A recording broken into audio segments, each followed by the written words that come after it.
এবার পুরসভার অ্যাকশন 104 নম্বর ওয়ার্ডের কাউন্সিলর তারকেশ্বর চক্রবর্তী তাকে গ্রেফতার করলো সার্ভে পার্ক থানার পুলিশ এবং খুব স্বাভাবিকভাবেই সেখানে গণরোষ আছড়ে পড়ে। দেখুন সেই ছবি একবার আপনাদের সামনে তুলে ধরবো। গ্রেফতার কলকাতা পুরসভার আরো এক তৃণমূল কাউন্সিলর 104 নম্বর ওয়ার্ড কাউন্সিলর তারকেশ্বর চক্রবর্তী। তোলাবাজি শ্লীলতাহানির চেষ্টার অভিযোগ এবং সেই অভিযোগেই গ্রেফতার। সায়ন্ত রয়েছেন আমাদের সঙ্গে, একবার সায়ন্তর কাছে চলে যাবো। সায়ন্ত,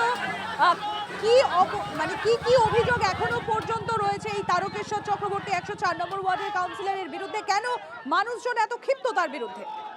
দেখো, তারকেশ্বর চক্রবর্তী 104 নম্বর ওয়ার্ডে তৃণমূল কাউন্সিলরের পাশাপাশি 11 নম্বর বোর্ডের চেয়ারম্যান এবং তিনি খোদ রাজ্যের এক প্রাক্তন মন্ত্রী, তিনি সম্প্রতি বিধানসভা ভোটে হেরে গিয়েছেন। সেই মন্ত্রীর অত্যন্ত ঘনিষ্ঠ, আর এই ঘনিষ্ঠ থাকার সুবাদে এলাকায় নিজের দাপটের সঙ্গে কাজকর্ম করতেন। পাশাপাশি বিভিন্ন ঘটনায় তার বিরুদ্ধে নাম ওঠে। একসঙ্গে মহিলাদের শ্লীলতাহানির অভিযোগ উঠেছে হচ্ছে মারধর করা, আটকে রেখে টাকা আদায় করা, একই সঙ্গে তোলাবাজি সহ একাধিক অভিযোগ দায়ের করা হয়েছিল তার বিরুদ্ধে।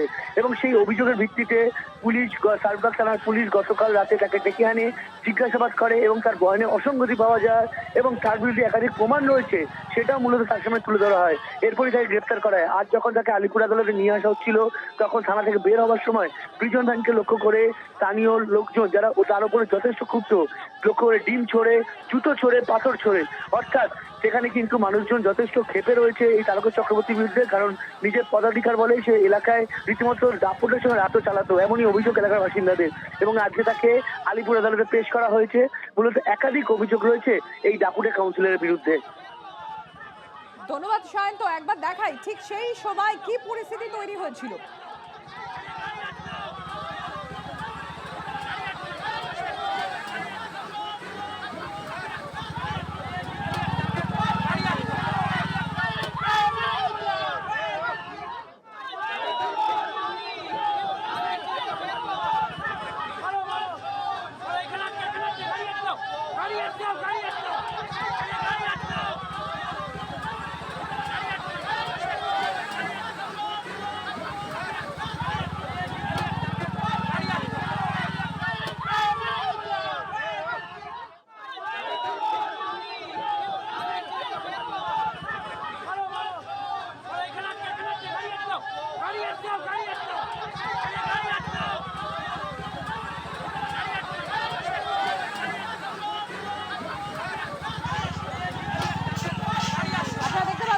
ছবি দেখুন, তোলাবাজিতে পুলিশের অ্যাকশন 104 নম্বর ওয়ার্ডের কাউন্সিলর তারকেশ্বর চক্রবর্তী তাকে আজকে গ্রেফতার করে সার্ভে পার্ক থানার পুলিশ। গড়ফায় তোলাবাজিতে ধৃত এই তৃণমূল কংগ্রেসের কাউন্সিলর আদালতে নিয়ে যাওয়ার পথে ডিম হামলা হয় সেই কাউন্সিলরের উপর। একদিকে দেখুন প্রেজেন্ট ভ্যান ঘিরে বিক্ষোভ, চোর চোর স্লোগান ওঠে, অপরদিকে যখন তাকে আদালতে তোলা হচ্ছে সেই মুহূর্তের ছবি।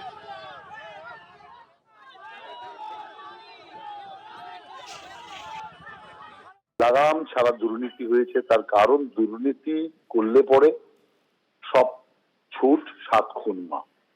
এই যে তৃণমূলের একটা নীতি ছিল, যে কারণে অধিকাংশ তৃণমূল কংগ্রেসের নেতা, মন্ত্রী কিংবা তৃণমূল কংগ্রেসের কাউন্সিলর এই তারকেশ্বর বাবুদের মতো লোক, নাম তারকেশ্বর, কিন্তু দেখা যাচ্ছে যে অর্থ ঈশ্বরই হচ্ছে এদের কাছে মূল বিষয়। অতএব এটা 10 নম্বর মানে শেষ হয়ে গেল না, এখনো আরো অনেক নম্বর যেতে হবে। কারণ যারা দুর্নীতিগ্রস্ত তাদের মূলোচ্ছেদ করাটাই বিজেপি সরকারের মূল উদ্দেশ্য।